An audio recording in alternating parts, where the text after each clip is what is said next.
రేపటి నుంచి 5 రోజుల పాటు తుఫాన్ ఎఫెక్ట్ ఉందని జిల్లా డిఆర్డీఏ అధికారి రాజేశ్వరి తెలిపారు.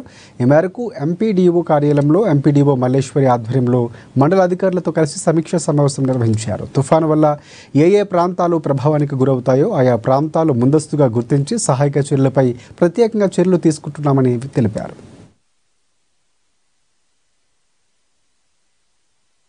సైక్లోన్ మోంతా దృష్ట్యా 27-28 తేదీల్లో మనకి భారీగా వర్షాలు రావచ్చు. అండ్ కడప జిల్లా రెడ్ అలర్ట్ లో ఉంది కాబట్టి మేము మన మండలానికి ఒక వల్నరబిలిటీ మ్యాప్ ప్రిపేర్ చేసాం. అంటే అక్కడ ఉన్నటువంటి కాలువలు వీటిని బట్టి, చెరువులని వీటిని బట్టి ఎక్కడైనా వరద రావచ్చా, ఎక్కువేళ భారీ వర్షపాతం వస్తేని ఒక మ్యాప్ ప్రిపేర్ చేసుకున్నాం. మనకి 29 చెరువులు అనేవి మొత్తం మన ప్రాంతంలో ఉన్నాయి. వీటన్నిటిని మనం 24/7 మానిటరింగ్ లో పెడుతున్నాము. 10 లో లయింగ్ ఏరియాస్ అంటే వర్షం వస్తే ముంపుకి గురయ్యే ప్రాంతాలని 10 గుర్తించడం జరిగింది. వాటన్నిటికీ కలిపి ఒక రిలీఫ్ సెంటర్ ని ఏర్పాటు చేయడం జరిగింది. 14 గ్రామాలకు కాను SBVR డిగ్రీ కాలేజ్ లో మనం రిలీఫ్ సెంటర్ ని ఏర్పాటు చేసి అధికారుల యొక్క ఫోన్ నంబర్లు అవన్నీ కూడా డిస్ప్లే చేయడం జరిగింది. ఇందులో మన తహసీల్దార్ ఆఫీస్ లో కంట్రోల్ రూమ్ కూడా ఏర్పాటు చేయడం జరిగింది.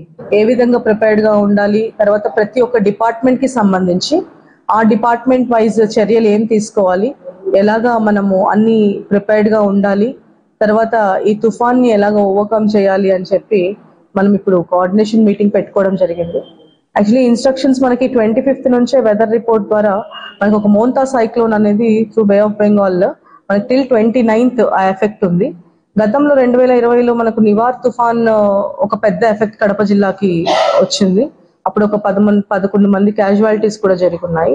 ఆఫీసర్స్ తో కూడా ఎవ్రీ టైమ్ అంటే చాలా ఫ్రీక్వెంట్ గా రోజు ఒక 4-5 సార్లు ఫ్రీక్వెంట్ గా మనము మీటింగ్స్ కండక్ట్ చేసుకుంటూ, కోఆర్డినేషన్ మీటింగ్స్ కండక్ట్ చేసుకుంటూ ఎప్పటికప్పుడు స్టేటస్ తెలుసుకుంటూ చర్యలు తీసుకోవడం జరుగుతుంది.